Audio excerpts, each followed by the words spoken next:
El Gohonzon. Nichiren estableció el Gohonzon como objeto de devoción fundamental para iluminar nuestra vida. Se trata de un mandala escrito con su propio puño y letra, en el cual podemos ver nuestra vida de manera gráfica. Los mandalas son dibujos que emplean una técnica desarrollada en la India hace miles de años, que busca, partiendo de un solo punto, que el dibujante vaya generando líneas y círculos con figuras armoniosas con las cuales se intenta describir gráficamente cómo opera el universo y sus fenómenos. Nichiren no utilizó gráficas para su mandala, sino empleó palabras para expresar su estado de vida iluminado. Vale la pena recordar que en el Gohonzon el Daishonin emplea palabras en 3 idiomas: sánscrito, chino y japonés, lo cual refleja la universalidad de la ley mística en la intención de Nichiren de incluir los 3 idiomas que él conocía como universales cuando realizó su inscripción. La intención de esta inscripción o mandala es compleja y poderosa, pero al mismo tiempo suele desconcertar a los nuevos practicantes del budismo, ya que a simple vista no es fácil entender por qué una práctica que está basada en el reconocimiento de que nuestra propia vida es el universo y que la budeidad es inherente a cada uno de nosotros requiere de un objeto externo que básicamente es un papel para alcanzar la iluminación u obtener un beneficio determinado. La verdad es que el Gohonzon físicamente es un papel, e igual que cualquier hoja de cualquier libro, su valor depende de lo que esa hoja contenga. El mismo ejemplo se aplica al papel que usamos como moneda o los documentos que empleamos como escrituras de nuestras casas o nuestro diploma universitario, etc. Dependiendo de lo que represente, lo apreciamos de manera diferente. El Gohonzon contiene, según palabras de Nichiren, su propia vida iluminada. O sea, Nichiren Daishonin escribió en el Gohonzon su mayor logro. Cuando observamos una obra de arte de un gran pintor, nuestra vida se fusiona con el estado de vida que el artista plasmó en su obra y surgen entonces en nosotros diferentes sentimientos y emociones. Lo mismo sucede con la música. Una partitura en apariencia es algo estático, no suena, pero contiene todas las notas e indicaciones con las que el compositor expresó sus sentimientos.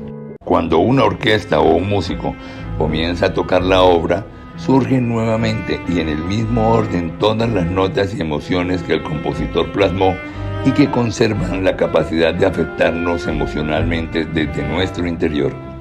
Pues bien, Nichiren Daishonin plasmó en el Gohonzon toda la grandeza de su budeidad y sabiduría para que actuara como la causa externa que activa nuestra budeidad inherente. Cuando entonamos frente al Gohonzon, comienza a surgir en nosotros, como sucede en el ejemplo de la partitura, todos los aspectos iluminados de nuestra vida, tal como Nichiren los percibió en su propia vida.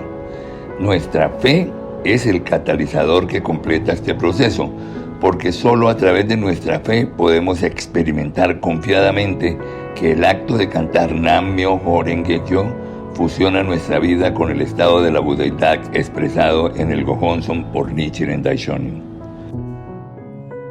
Los budistas, siguiendo las indicaciones de Nichiren, utilizamos el Gohonzon como un espejo que nos permite observar nuestra propia vida iluminada en medio de las dificultades que la vida nos ofrece diariamente y que, por supuesto, nos hacen dudar de nuestra propia budeidad.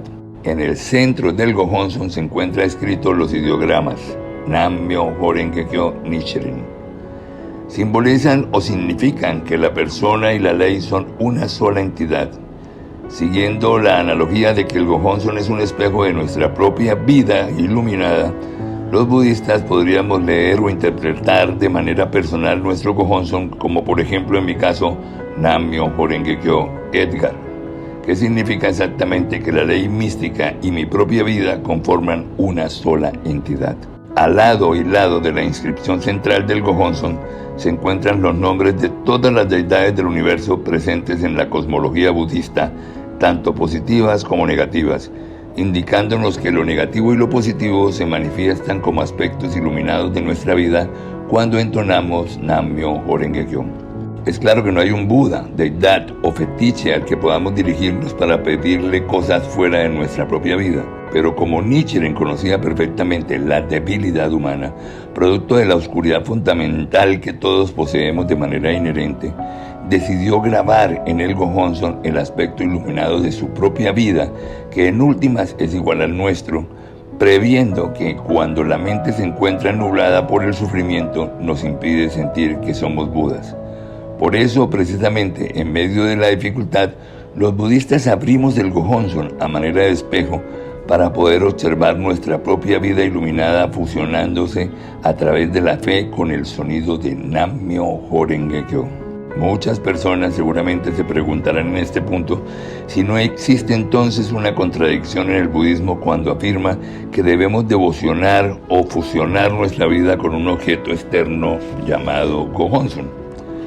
Para responder esta importante pregunta, debemos primero reconocer que todas las personas, budistas o no, devocionamos en nuestras vidas diferentes objetos o manifestaciones externas, aunque normalmente no estemos conscientes de ello. Hay quienes ofrecen total devoción al dinero, al poder, a su belleza física, a su cuerpo, a la televisión, las redes sociales, un artista, un político, una imagen de un santo, un recuerdo, a su pareja, a sus hijos, una mascota, etc.